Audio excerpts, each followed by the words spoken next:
अस्सलाम वालेकुम। आज हमने मसल्स की डेवलपमेंट स्टार्ट करनी है। तो आज हमारा जो बेसिक पार्ट है वो हम स्केलेटल मसल्स की डेवलपमेंट पढ़ेंगे। तो सबसे पहले स्टार्ट करते हैं। तो जो मसल की जो डेवलपमेंट का प्रोसेस है इसको हम बोलते हैं मायोजेनेसिस।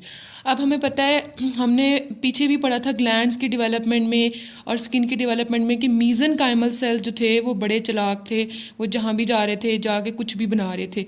जो मीज़नकाइमल सेल्स होते हैं इनके अंदर एबिलिटी होती है कि ये किसी भी चीज़ में डिफ्रेंशिएट हो जाती है, मतलब इनको शौकिया बनने का बहुत ज़्यादा शौक होता है। तो ये मीज़नकाइमल सेल्स है ना, इन मीज़नकाइमल सेल्स में क्या होता है कि इनके जो सेल न्यूक्लिया हैं वो इलोंगेट कर जाती हैं और इनकी सेल बॉडीज़ भी लाइक दैट। ठीक हो गया। उसके बाद फिर जब इनकी इलोंगेशन होती है ना तो फिर मज़ीद ये इनकी डिफ्रेंसिएशन हो जाती है मायोब्लास्ट में।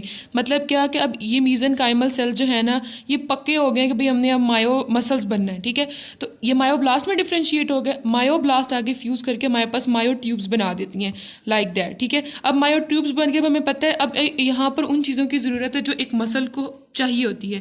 हम हमेशा से पढ़ते आ रहे हैं एक्टिन, प्रोटीन, मायोसिन, फिलामेंट, मतलब जिन जिन चीज़ों की मसल को ज़रूरत है वो सारी इनकी डेवलपमेंट स्टार्ट होगी। ठीक है, मायोफिलामेंट बनेंगे, मायोफिब्रल्स बनेंगे, ऑर्गेनेलीज़ की डेवलपमेंट होगी। उसके बाद जो उसके अंदर सेल्स होते हैं फाइब्रोब्लास्ट, वो क्या करते हैं दो लेयर्स में बनाते हैं, एक पेरीमीसियम और एक एपीमीसियम। पेरीमीसियम वो होती है जो मसल्स के फेसिकल्स को सराउंड करती है और एपीमीसियम जो है वो होल मसल्स को सराउंड करती है। ठीक है, उसके अलावा जो एंडोमीसियम है, एंडोमीसियम वो होती है जिसने इंडिविजुअल फाइबर को सराउंड किया होता है। तो वो हमारे पास या तो एक्सटर्नल लैमिना या फिर रेटिकुलर फाइबर्स जो हैं वो डिफ्रेंशिएट करके हमें देते हैं एंडोमीसियम। ठीक है, ये सारी डेवलपमेंट फीटल लाइफ में होती है और आफ्टर बर्थ जो है वो फर्स्ट ईयर ऑफ लाइफ में ये डेवलपमेंट हो रही होती है और उसके बाद फिर ग्रोथ नहीं होती, मतलब फर्स्ट ईयर ऑफ लाइफ के बाद। लेकिन जो है उनका नंबर इंक्रीज़ करता है, उनकी मतलब नंबर बहुत, वो नंबर फिर वो हाइपरप्लेजिया वाले स्टेट में चले जाता है। लेकिन उसके लिए स्पेसिफिक कंडीशंस होती हैं। तो उसका जो डायमीटर इंक्रीज़ करता है, उसके अंदर जो है फाइबर्स बनते हैं, लेकिन मतलब उसकी ग्रोथ जो है वो फर्स्ट ईयर ऑफ लाइफ तक ही होती है। उसके बाद हमारे अच्छा, अब हमने पढ़ने हैं मायोटोम। मायोटोम हमारे पास वो पार्ट होता है सोमाइट का जिसने मसल बनाना होता है। ठीक है, तो अब हमारे पास मायोटोम के ना, मायोटोम का वो सोमाइट का वो पार्ट जिसने मसल बनाना है। अब फॉर एग्जांपल यहाँ पे ये मैंने शो किया कि ये फॉर एग्जांपल मायोटोम है। ठीक है, अब इसके जो डॉर्सल डिवीजन है और वेंट्रल डिवीजन है, डॉर्सल मतलब पीछे फीटस की पिछली साइड पे और वेंट्रल मतलब आगे। तो जो डॉर्सल साइड पे होंगे ना मायोटोम वो एपेक्सियल डिवीजन देंगे और जो वेंट्रल साइड पे होंगे वो हाइपेक्सियल डिवीजन देंगे। ठीक है, अब डॉर्सल है तो पीछे जारी बात है कि उसको डॉर्सल प्राइमरी रिमाइज सप्लाई करेगी और वेंट्रल है तो उसको वेंट्रल प्राइमरी रिमाइज सप्लाई करेगी।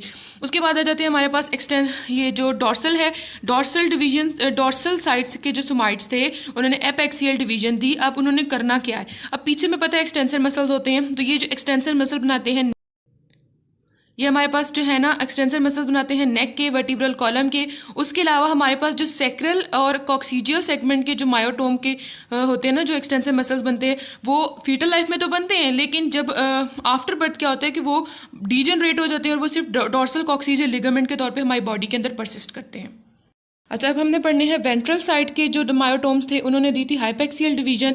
अब हाइपेक्सियल डिवीजन में सबसे पहले आ जाते हैं सर्वाइकल मायोटोम। सर्वाइकल मायोटोम ने क्या बनाना है, आगे स्कैलेनी मसल्स बनाने हैं, ग्लिनोहायोइड बनाने हैं और इंफ्राहायोइड बनाने हैं।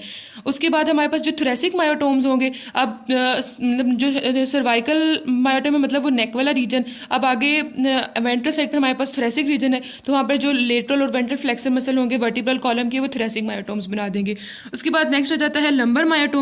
लंबर मायोटोम में हमें पता है एक ही मसल होता है क्वाड्रेटस लंबोरम, तो लंबर मायोटोम वो बना देंगे। उसके बाद सेक्रोकॉक्सीजियल मायोटोम, यहाँ पर ये पेल्विक डायफ्राम में बनाएंगे। ठीक है, उसके अलावा जो एनस मसल्स हैं और सेक्स मसल स्ट्राइटेड उसमें ये डिफ्रेंशिएट हो जाएंगे। ठीक हो गया। उसके बाद हमारे पास आ जाते हैं फेरिंजियल आर्च मसल्स। ठीक है, जो फेरिंजियल आर्चेस बनती हैं उन्होंने आगे जाके क्या करना होता है। ठीक है, एक तो हमारे पास मसल्स ऑफ मैस्टिकेशन बनाती हैं। ठीक है, वो वाले मसल्स बनाते हैं जिन्होंने फेशियल एक्सप्रेशन में रोल प्ले करना होता है। फेरिंग्स के मसल बनाते हैं और लेरिंग्स के मसल्स बनाती हैं। ठीक है, उसके बाद हमारे पास आ जाते हैं ऑक्यूलर मसल, आई के मसल्स। अब ये इनका एग्जैक्ट ऑरिजिन तो अभी तक नहीं पता चला, लेकिन ये कहा जाता है कि जो मीज़नकाइमल सेल्स प्रीकॉर्डल प्लेट के पास से निकल रहे थे ना वही आगे जाकर हमारे पास ऑक्यूलर मसल बनाते हैं। ठीक है, उसके बाद हमारे पास आ जाते हैं टांग मसल। टांग मसल हमारे पास बेसिकली ऑक्सीपिटल मायोटोम से होते हैं। अब देखें जो हमारी जबान होती है, अब उसको अगर फॉर एग्जांपल इमेजिन करें बैकवर्ड, तो बैकवर्ड पीछे ऑक्सीपिटल रीजन होता है, तो यहाँ से आप याद रख सकते हैं कि ऑक्सीपिटल मायोटोम से बनती हैं टांग मसल्स। अब इसमें हमारे पास जो ऑक्सीपिटल मायोटोम का फर्स्ट पेयर होता है वो डीजनरेट हो जाता है और जो बाकी पेयर हैं वो मिलके क्या बना देते हैं, टंग मसल बना देते हैं। और आखिर पे हमारे पास आ जाते हैं स्लिम मसल्स बहुत ही आसान, वो वाले मायोब्लास्ट जिन्होंने बोन्स को सराउंड किया होगा वो हमारे पास स्लिम मसल्स बना देंगे, वेंट्रल साइड पर भी और डोर्सल साइड पे भी। तो ये हमारे स्केलेटल मसल्स की डेवलपमेंट कंप्लीट हुई और नेक्स्ट वीडियो इंशाल्लाह स्मूथ मसल की और कार्डियक की कल इंशाल्लाह अपलोड हो जाएगी। और इसकी अगर आपको पिक्चर चाहिए हुई तो वो मैं अपने पेज पे फेसबुक पे हेल्पिंग मेडिकोस में पोस्ट कर दूंगी, तो वहाँ से आप ले सकते हैं। थैंक यू, अल्लाह हाफिज़।